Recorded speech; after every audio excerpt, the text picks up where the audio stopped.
Have you ever had a really great spreadsheet in Excel and then had a lot of trouble printing that document legibly? Then this video is for you. The first thing to try is to change the orientation. Some spreadsheets won't print well horizontally, some spreadsheets won't print well vertically, so it's always good to switch those around and see if that does anything. If that doesn't help, another quick tip is to click on the scale to fit box. What that does is it shrinks the entire spreadsheet so it all fits on one page. While this sometimes works, it often does not because it ends up making the text too small to be legible.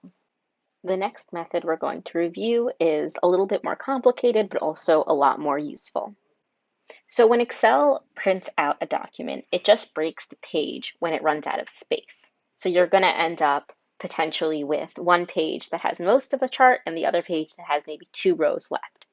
To have the chart broken up more evenly, what you can do is highlight the row where you want the chart to break up between pages, go to Page Layout, Breaks, Insert Page Break, and that is where the chart will cut off and then start printing on the next page. Once we've done this, we can move on to step 2. So what we do is we click on Page Setup, and it's first going to ask us what is the area that's going to be printed. Click on the button to the right, you just highlight whatever you want to print.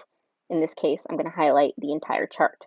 Next, it's going to go to Print Titles. So this is where we choose the rows that will be repeating on the top and rows that will be repeating on the left. Now, there's nothing to be repeated on the top because each column is a separate month of the year, but we want that column on the left, column A, to repeat itself on the second page.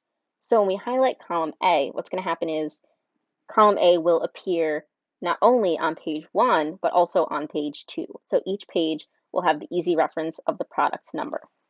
Once I've set the page break and I've decided which columns I want to repeat on each page, all I need to do is click OK and we're ready to print.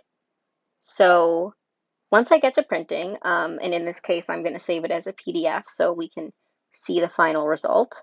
When we look at the final product, we see that not only has the page split evenly, so you have a good number of rows on each page, that key column, column A, that had the product number is repeated, so I don't have to constantly flip back and forth to figure out what product is being referenced.